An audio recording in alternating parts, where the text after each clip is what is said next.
Ladies and gentlemen, please stand for the arrival of the official party.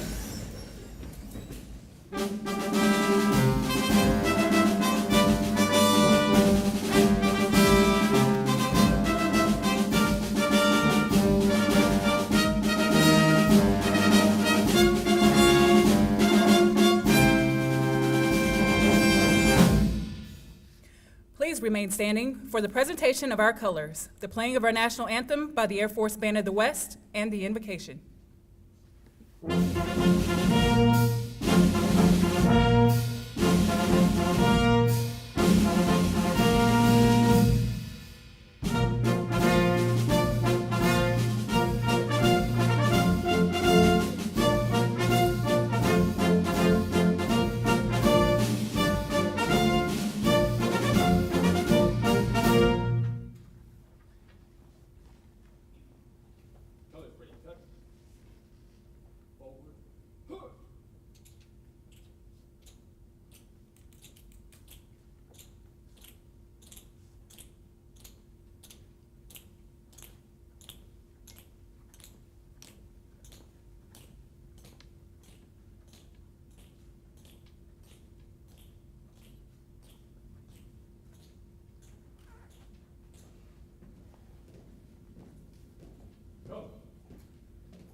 Chaplain Major Leith Espelond will now deliver the invocation.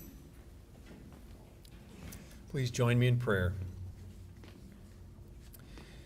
Gracious God, it is indeed appropriate for us to gather here today at the Fingston Reception Center at JBSA Lackland, the gateway to the Air Force. Just as every enlisted member begins his or her Air Force life by walking through these halls, so too does the life of the AFI MSC officially commence here today. Lord, we ask your blessing upon this endeavor. Installation and mission support is our name. It is our solemn duty. The airmen who are now called to resource what the force does on behalf of our nation cannot miss the target. And so we are profoundly grateful for the leaders who accept this charge. General Wolfenbarger's choices of Major General Carter and Chief Lugo Santiago have the talent, the track record, and tenacity to lead this new organization. They have the common sight picture of leaders who have engaged in turning civilians into war-fighting airmen. They know the stakes are so high as to defy overstatement. So as they lead, may all in their charge match their steadfast commitment. This new organization requires you, Lord, the author and giver of life, to guide us through the many tasks before us as the AFI MSC takes flight. May we always be mindful of your guiding providence and grace as we serve the greatest Air Force in the world. Amen. Thank you, ladies and gentlemen. Please be seated.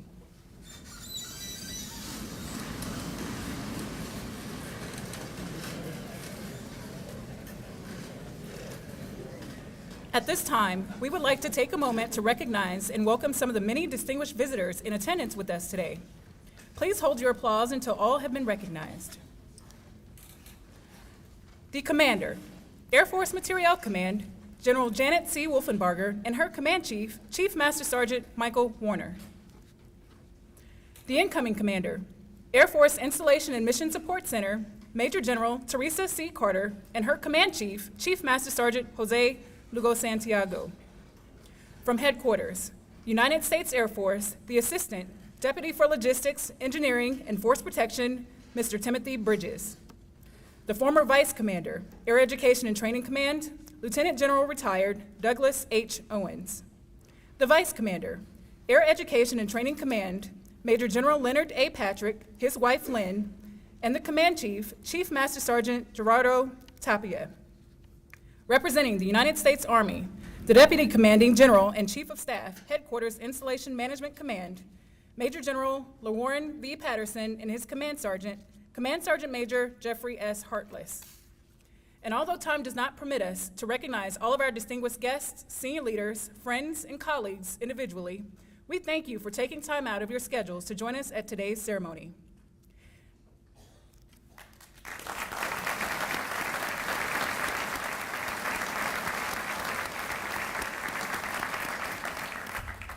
Ladies and gentlemen, Commander, Air Force Materiel Command, General Janet C. Wolfenbarger.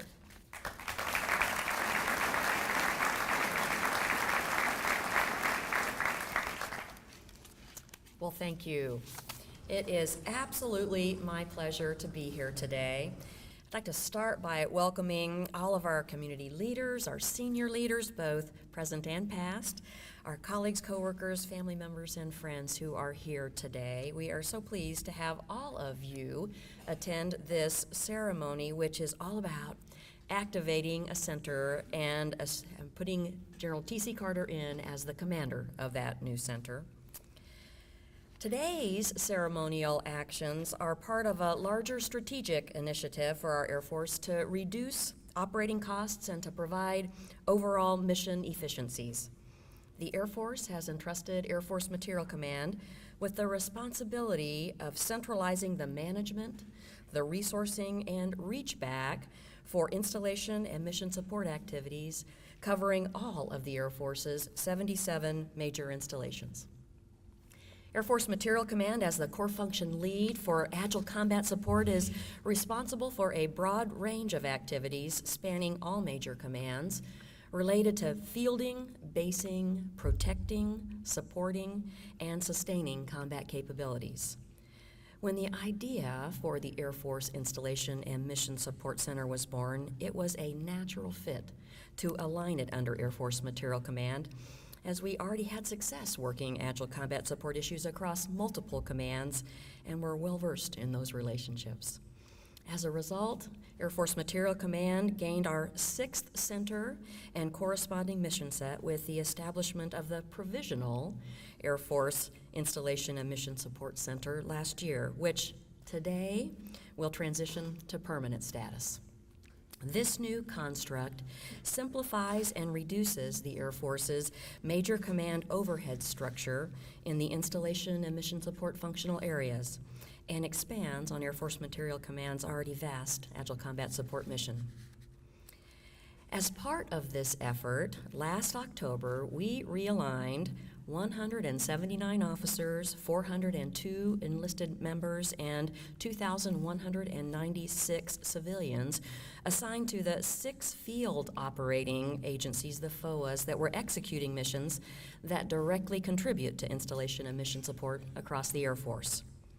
Those 6 agencies are now PSUs, primary subordinate units within Air Force Materiel Command, and I'm going to list them all because I'm going to talk about each one of them. They are the Air Force Services Activity, the Air Force Security Forces Center, the Air Force Civil Engineer Center, the Air Force Installation Contracting Agency, the Air Force Financial Management Center of Expertise, and the Air Force Financial Services Center. So all of those units were aligned under Air Force Materiel Command as of the 1st of October 2014 and subsequently assigned to Air Force IMSC on the 6th of April, just about a month ago in 2015. And we are now also, in addition to the alignment of those organizational entities, in the process of standing up the center itself. 350 strong, as we're in the midst of hiring for and targeting by the end of September to complete those hiring actions in fully standing up the center itself. So, before we actually talk about activating the new center, I thought I'd spend a few minutes reflecting on some of the history and heritage of those PSUs, those primary subordinate units that comprise this new center. I'm going to talk about each one of them. I'll start with those that are assigned right here, aligned right here at Joint Base San Antonio. So I'll start with the Air Force Services Activity. You know, that entity was initially established in 1947 when we were formed as an Air Force. It was then the Morale, Welfare, and Recreation MWR operation. And now, clearly, it has gone through several changes since 1947. In February of 1991, the Air Force Morale, Welfare, and Recreation Center was activated at Randolph Air Force Base here in Texas, and then redesignated as the Morale, Welfare, and Recreation Agency later that year in August. In 1992, the MWR and services merged, becoming what would later be known as the Headquarters Air Force Services Agency in 1994. And then there was another merger in 2012 with the Air Force Personnel Center and the Air Force Manpower Agency. And as a result of that merger, this organization, this entity, became the Services Directorate under the Air Force Personnel Center. And at that time, the Headquarters Air Force Services Agency was inactivated. So that takes us up to October of last year, when we realigned that work and now called it the Air Force's Services Activity in October of 2014 as part of the stand-up of Air Force IMSC. The Air Force Services Activity executes the mission of delivering services programs and activities to build and sustain ready and resilient airmen and families by providing programs for child care and youth activities, libraries, food, fitness, and lodging. A great heritage. 1 down, 5 to go. The next one I'll talk about is the Air Force Security Forces Center. It was established as the Air Force Office of Security Police on the 1st of September 1979, then redesignated as the Air Force Security Police Agency on the 1st of August 1991, and then again as the Air Force Security Forces Center on the 17th of March 1997. It was later that year that the Air Force Security Forces Center moved from Kirtland Air Force Base, its home at that time, to its present location here in Joint Base San Antonio. And then that center was realigned as well on October 14th of last year with the stand-up of our Air Force IMSC. The Air Force Security Forces Center's mission is to deliver and execute programs that train, equip, advance, and sustain full spectrum protection and ground combat capabilities to ensure U.S. air power freedom of maneuver in all environments, to include protecting our United States Air Force's nuclear deterrent capability. The third PSU that I wanted to talk about is the Air Force Civil Engineer Center. And I gotta tell you, this one's a little bit more complex. All of you folks from AFCEC will know this, right? So the roots of AFCEC trace back to 3 then existing forward or field operating agencies: the Air Force Center for Engineering and the Environment, FC, the Air Force Civil Engineer Support Center, FCESA, and the Air Force Real Property Agency, AFRIPA. So I'm going to talk about each one of those because they all have heritage and tradition associated with them. So the first of those field operating agencies, the Air Force Center for Engineering and the Environment, was activated in November of 1991 at Brooks Air Force Base here in the San Antonio area. In October of 2007, the center officially assumed management of the Air Force's military construction, family housing military construction, and environmental restoration account programs. And in 2010, the Air Force Center for Engineering and Environment officially moved then from Brooks to Lackland Air Force Base. The second of those three FOAs that make up AFCEC, the Air Force Civil Engineer Support Center, began as the Civil Engineer Construction Operations Group at my home base at Wright-Patterson Air Force Base, Ohio in 1966. 2 years later, the group transitioned to the new Air Force Civil Engineering Center, which in 1972 moved to Tyndall Air Force Base. In 1977, the Air Force Engineering and Services Agency was formed after the Air Force combined, now for the first time, civil engineering and services. This agency had its headquarters at Kelly Air Force Base here in San Antonio.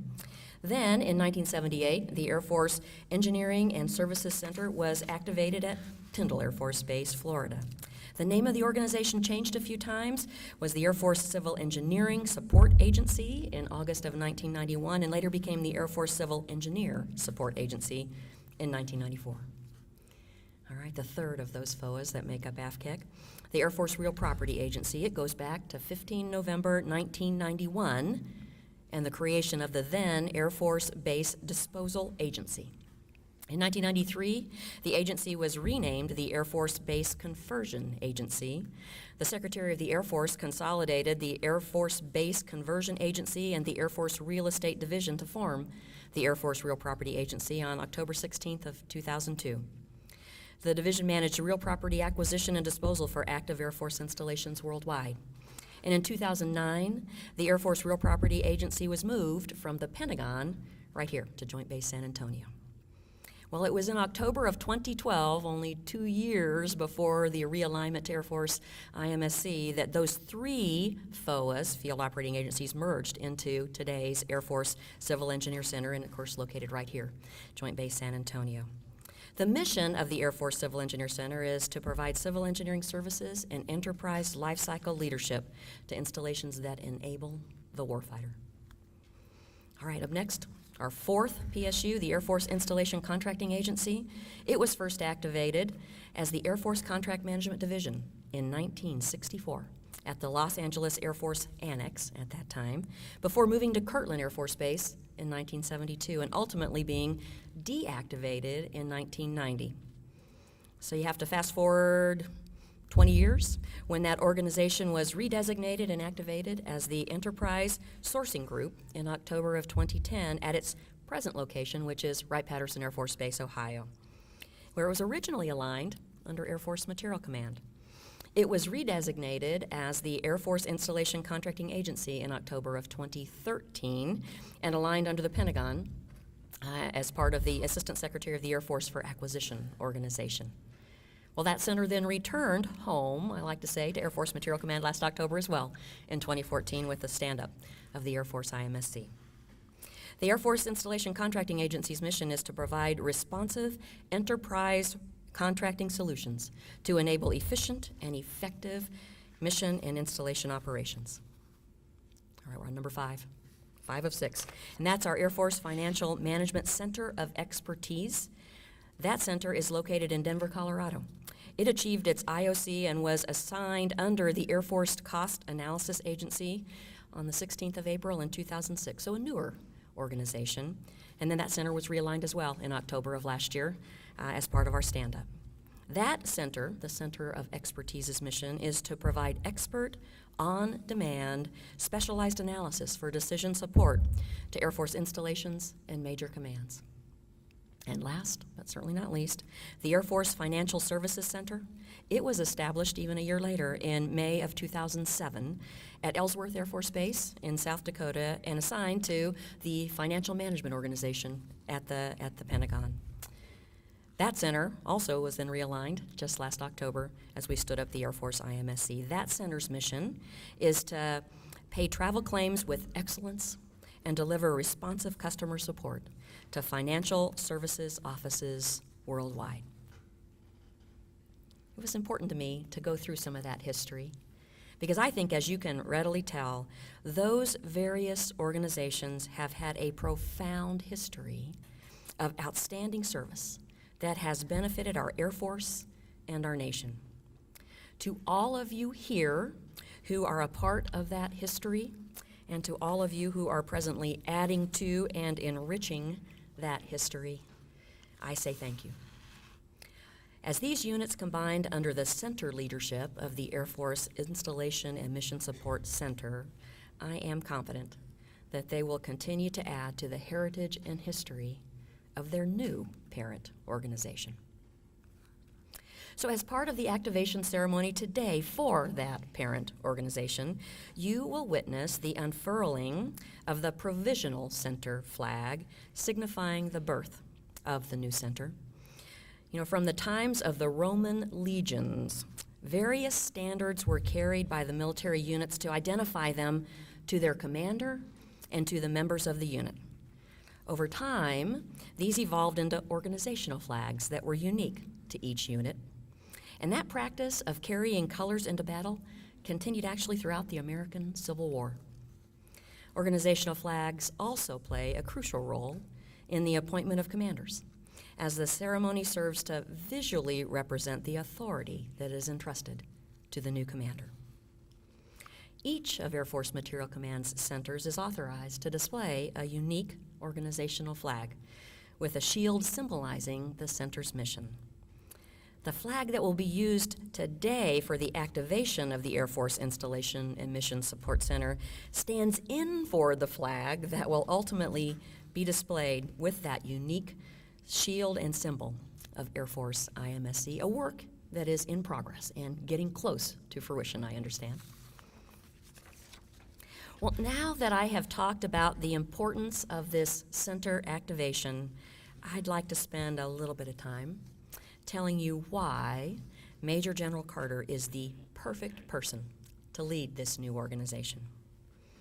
I knew last March, when the Air Force named Major General Carter as my special assistant at the time, that we had the right person to lead not only this new center, but really, when you think about this, TC, the entire Air Force through this large, strategic, historic, reorganizational effort. TC has prepared and laid the foundation for Air Force IMSC and then provided critical leadership as the provisional commander, using a collaborative, creative, hands-on approach to work through the details for this new organization. As the very first Air Force IMSC commander, General Carter has the immense responsibility to lead an organization that provides program management, resourcing, and support activities in key areas previously provided by 10 major commands, 2 direct reporting units, and those 6 field operating agencies that we just highlighted that are now PSUs. Air Force IMSC's capabilities include security forces, civil engineering, base communications, logistics readiness, installation ministry programs, services, operational contracting, and financial management. The centralized management of installation support capabilities at Air Force IMSC is intended to ensure every installation receives an equal standard of support and service based on Air Force priorities. That is a huge undertaking. TC will be in a position to advocate for core mission, to cross-flow best practices, to balance workload, and to present a single face to all customers, installations, and MAGCOMs alike. So why TC? TC's nearly 30 years of service as an engineer, program manager, and flight, squadron, group, and 2 times wing commander have given her a very clear vision on the leadership required for such a job. Her previous experience at many levels within the installation and mission support arena has also prepared her well for this new role. She most recently served as our Air Force's top civil engineer at the Pentagon and she is very familiar with the people and the corporate processes which will have sweeping impacts on making Air Force IMSC run efficiently. Major General Carter has distinguished herself throughout her career. She was named the 1997 Air Force Senior Civil Engineer Manager of the Year, and she received the 2003 Award for Excellence in Logistics Research and Writing from DLA, the Defense Logistics Agency. She's also an esteemed alumna from Purdue University, where she has been recognized in a number of capacities. She was named as one of 5 2010 Outstanding Industrial Engineering alumna. She was chosen for the university's ROTC Hall of Fame in 2011, and she was one of 10 selected for the 2013 Distinguished Engineering Alumna recognition. I think for perhaps the best understanding of why TC is the perfect choice for this prestigious Air Force position, we can look really at her previous experience here as the commander of the 502nd Air Base Wing and Joint Base San Antonio, the largest joint base in the Department of Defense.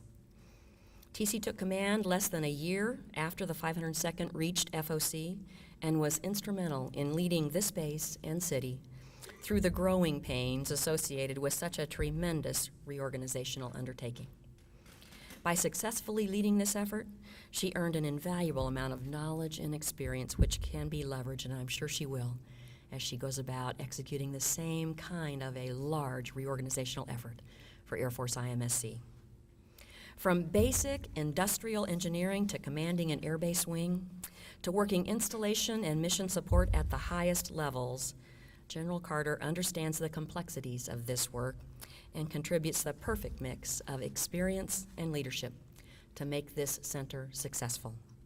TC, I am so proud to be giving you the flag today as the first commander of the Air Force Installation and Mission Support Center. I know without a doubt that you will cement a rock-solid foundation, ensuring the success of this historic reorganization for Air Force Material Command and for our United States Air Force. Congratulations.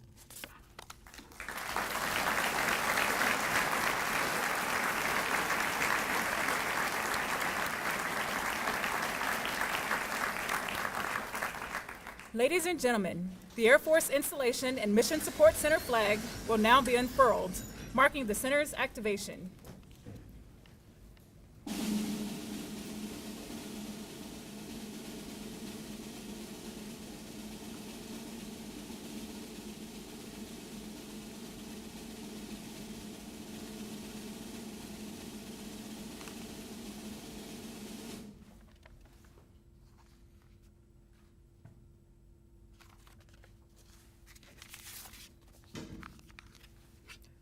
Attention to orders. Special Order Number Golf Alpha 1-3, activating Air Force Installation and Mission Support Center with Major General Teresa C. Carter commanding. By order of the Chief of Staff, United States Air Force, effective 6 April 2015.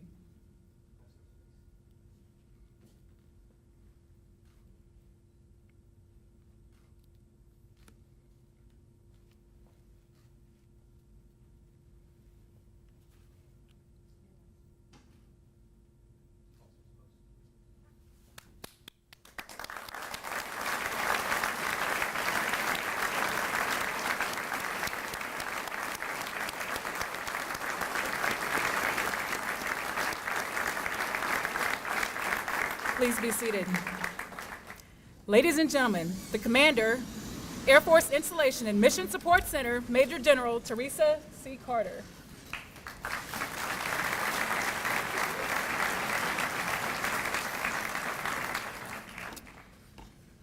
Wow, what a great day. And I would tell you, thank you so much to each and every one of you for joining us this afternoon. It is great to see so many familiar faces here back in San Antonio, and I'm especially pleased that we have elected officials, civic leaders, and many senior leaders here today, many of whom I had the pleasure of working with during my tour as a JBSA commander. It is absolutely great to be back in Military City, USA, though I must admit, on 29 May, when I reluctantly gave the flag to General Rice for the 502nd, and he gave it to a great leader in Bob LaBruta. I never imagined the Air Force would give me a chance to come back here, but I couldn't think of a better place to come home to and come back to than San Antonio. As General Wolfenbarger mentioned, reorganizations are part of our history as an Air Force, and I'd argue that the desire to change is absolutely in our DNA as airmen. In fact, our current Air Force vision says we're powered by airmen and fueled by innovation. We're constantly striving to find new and better ways to deliver airspace and cyberspace power. While this organization was driven by necessity and fiscal reality, creation of the Air Force IMSC also presents us with a unique opportunity to think differently about how we deliver installation and mission support capabilities, both at home and abroad. We can't fly, fight, and win without our installations. These combat platforms are absolutely integral to our ability as an Air Force to launch and recover sorties, control satellites, and defend our networks against cyber attacks. Now, while change may be in our DNA, that doesn't mean a reorganization of this magnitude is easy. On the contrary, we need to only look as far as our sister services to appreciate the enormity of the challenge and recognize that it's going to take several years for this to take hold and take root. My special thanks to Major General Patterson and his team from the Army's Installation Management Command for joining us today. We sincerely appreciate the partnership and the feedback and the lessons learned that your team has shared with us, and we've done similar things with the Navy and the Marine Corps. And I personally look forward to continuing the partnership here in San Antonio as we go forward and stand up the organization. Now, as General Wolfenbarger mentioned, the ceremony today recognizes the formal activation of the center. We're still at the very early stages of building the organization. Over the next year and a half, we're going to stand up the organization, hire the permanent staff, and establish the necessary processes and procedures to deliver resources and support to commanders. We'll work side by side with the staffs at the major commands as we transition capabilities and workload over the next 6 months and prepare to fully accept resourcing responsibilities on the 1st of October this year. We expect to reach initial operating capability later this summer and expect to hit full operating capability 1 October 2016. Once we stand it up, we need to stabilize. As we've learned from other Air Force reorganizations, from our Army counterparts in IMCOM, the Navy Installation Command, and others, it's important to continually assess what's working, what isn't, and what, perhaps most importantly, quickly made adjustments when we find out something's not working as we expected. We must routinely receive feedback from commanders and assess how we can better support their needs. Finally, once we've stood the organization up and stabilized it, we need to right-size it as we fully integrate the 6 primary subordinate units you heard General Wolfenbarger speak of, together with the headquarters and the detachments, and further look at streamlining the delivery of these capabilities from the perspective of the commanders who need them most. One of the things I've had the fortune of learning throughout my career is that the key to success is trust. You don't have to own the organization providing support, but you do need to trust that it will deliver what you need, where and when you need it, in the quality and quantity required to get your mission done. Trust must be earned, hour by hour and day by day, through our words and through our actions. As General Schwartz used to say when he commanded United States Transportation Command, promise made, promise kept. I also recognize it's difficult to trust an organization that's yet to be established and only exists on paper, and oftentimes in my head because I haven't communicated it to anybody, or to trust that the processes that are yet to be tested are going to survive under the stress and strain of real-world scenarios and conditions. My commitment to our installation commanders, our major command commanders, and our senior leaders is that we'll never forget the mission comes first. Our mission is supporting commanders, and our focus is your success. Despite the enormity of the challenge, you might ask me, why are you confident this is going to work? Well, I'm absolutely confident that we can make it work and provide the support required in the field because of the people who've had a huge part in helping get us to the point we are today.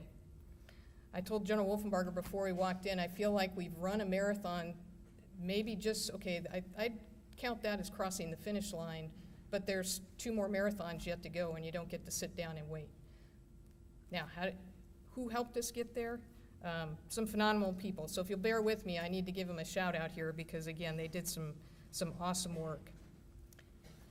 General Wolfenbarger said back in March I had the opportunity to transition from being the Air Force civil engineer to her special assistant. And we had a very, very small team of people that was working this effort, and many of them on a part-time basis.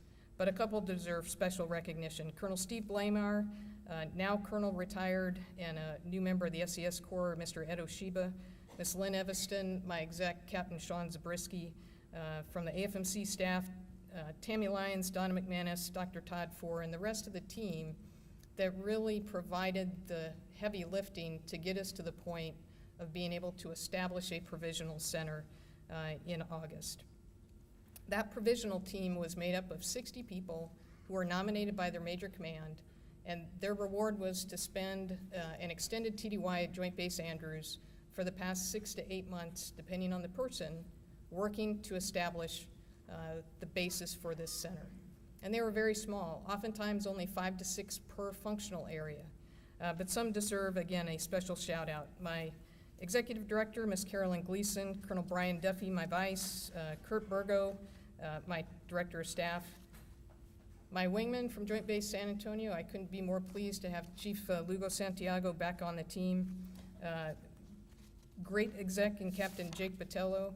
And then we had functional leads from a variety of career fields. From CE, Mr. Greg Cummings, Services, Mike Benson, our XP team, Mr. Vince Gasway, Jack of all trades, Chris Marchiori, also our XP team, Darlene Dawkins, and then a series of colonels.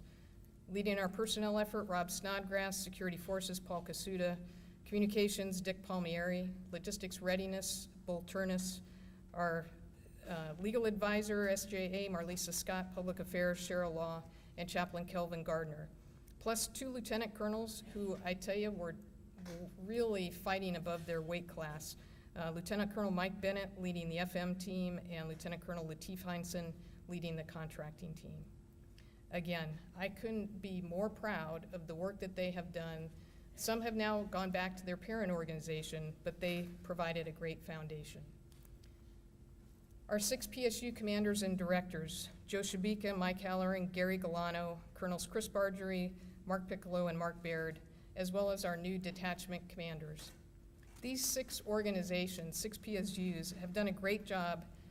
General Wolfenbarger laid it out well. They've been transforming for decades, and they've been good at telling us what lessons they've learned and help us going forward. While our detachments, co-located with the major commands, are going to provide a key source of continuity and a depth of knowledge that as the headquarters is in the midst of standing up, we can't replace, and they're going to be an incredible part of the team. We've also had hundreds of action officers from around the Air Force at all levels, at the Pentagon, at the major command, and at the installation level, who have been part of business process reengineering events, looking at new ways of delivering these capabilities. And I have to tell you, I'm energized and excited every time I take an outbrief from these teams. I felt like I was back in General LaBrude's job on Friday because I had the JBSA tour. I was all over the city taking outbriefs. To a person, they say, you know, I wasn't quite sure what I was getting into, but at the end of the event, they are some of our most committed and passionate believers in what we're trying to do. And that gives me great hope for the future. We've also had tremendous advice and counsel from our major commands and senior leaders. Tim Bridges, here representing the senior leaders at the Pentagon. Tim, thanks so much for being here, and please pass on my personal thanks to your counterparts when you get back to the building. I know you'll probably try and stay here as long as you can before returning to DC, but when you get back, please express my thanks. And we have Major General Len Patrick, his wife Lynn, and Chief Tapia here from AETC, not only being representatives of General Rand, but I look at this team as representing all of the major command senior leaders and senior enlisted leaders. And we absolutely can't succeed without your support and your input. And then, finally, your staff at AFMC, all your directors and deputies, 2 vice commanders, Lieutenant General Andy Bush and currently Major General Brent Baker, your exec director, Mr. Gill, and you personally have just been phenomenal in providing support. And it's something we're going to continue to rely on going forward. So as I reflected this morning, and really over the past few days, about how much is done to get us to this point, it is pretty incredible at the progress that's been made. I also was reminded of a quote that came from President Theodore Roosevelt. And he said, "It's not the critic who counts, not the man who points out how the strong man stumbles, or where the doer of deeds could have done them better. The credit belongs to the man who is actually in the arena, whose face is marred by dust and sweat and blood, who strives valiantly, who errs, who comes up short again and again, because there is no effort without error and shortcoming, but who does actually strive to do the deeds, who knows great enthusiasms and the great devotions, who spends himself in a worthy cause, who at best knows that in the end the triumph of high achievement, and who at the worst, if he fails, at least fails while daring greatly, so that his place shall never be with those cold and timid souls who know neither victory nor defeat." And I could see, as I looked up, I could see smiles and head nods from the provisional team and the rest of the family out there, because I'm sure they were reliving many moments where we celebrated a small victory and took a step or two forward, only to have a penalty flag thrown on the field and take 2, 10, or 20 steps or yards back. But every time, they made me very proud. They got up, dusted themselves off, and kept pressing forward. You inspire me with your resilience. I'm incredibly proud of the work you've done and excited to watch you write a new chapter in Air Force history. And I am both humbled and honored to be here today, accepting the responsibility to lead and establish this organization, and responsible for representing the hundreds of men and women who've made this possible. General Wolfenbarger, I sincerely appreciate the trust and confidence you, Secretary James, and General Welsh had in me, and for affording me this once-in-a-career opportunity. It's easily, I thought JBSA was hard. This is the most complex and challenging job I've ever had, but at the same time, perhaps the most rewarding. When I left my job as the Air Force Civil Engineer last year, the staff presented me with a farewell gift that included the following quote from Winston Churchill: "To each there comes in their lifetime a special moment when they are figuratively tapped on the shoulder and offered the chance to do a very special thing, unique to them and fitted to their talents. What a tragedy if that moment finds them unprepared or unqualified for that which could have been their finest hour." Now, after I had a big lump in my throat and a gulp, I gotta tell you, it took my breath away, because the thought that went through my mind was, holy cow, I sure hope I'm up to that. And that I truly am prepared to tackle a problem of this magnitude. And I even hesitated using that today, because today's event is not about me. It's about the organization that we're building from the ground up. Or I could say the airplane we're building while we're flying it, because we've used that analogy quite a bit. However, I ultimately decided to use it for 2 reasons. One, to thank the many people throughout my career who've mentored me, pushed me, and supported me. Leaders like Lieutenant General retired Doug Owens, who is just one of many who could be, or unfortunately couldn't be here today, who just have played a huge role in any success that I've had in my career. I'm as prepared as I can be, thanks to their continued support and confidence. Second, I've used this, I think, every time I've taken command. I have been absolutely blessed to be at the right place at the right time with the right people throughout my career, and this assignment is no different. Churchill's quote applies perhaps even more to the greater AFIMSC team. The headquarters staff that we've hired and those coming in, our PSU team and our detachments. Your Air Force is tapping you on the shoulder. This is your moment, and I know you're ready. Make this your finest hour, and in doing so, we'll provide our Air Force an organization that's effective, efficient, responsive, and focused on supporting commanders. Finally, I'd like to thank everybody who helped make today's ceremony possible. our project officer, Lieutenant Colonel Matt Orlovsky from the Air Force Services Activity, and his team. Our narrator, Master Sergeant Sandy Morris from the Air Force Security Forces Center, Mr. Jim Steele, the facility manager for this beautiful venue, and Colonel Edwards, thanks to you and the 37th Training Wing team for making this available for us.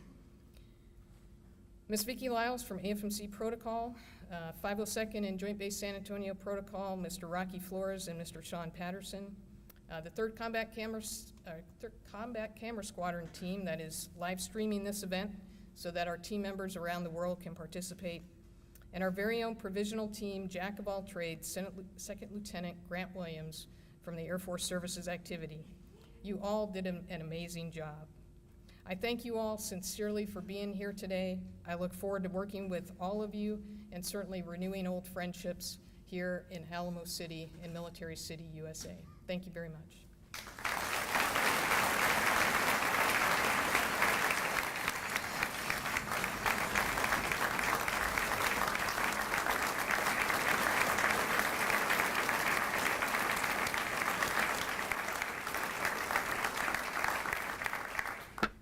Ladies and gentlemen, thank you for joining us on this historic day for the United States Air Force Materiel Command, and Air Force Installation and Mission Support Center. Remain standing for the playing of the Air Force song and the departure of the official party.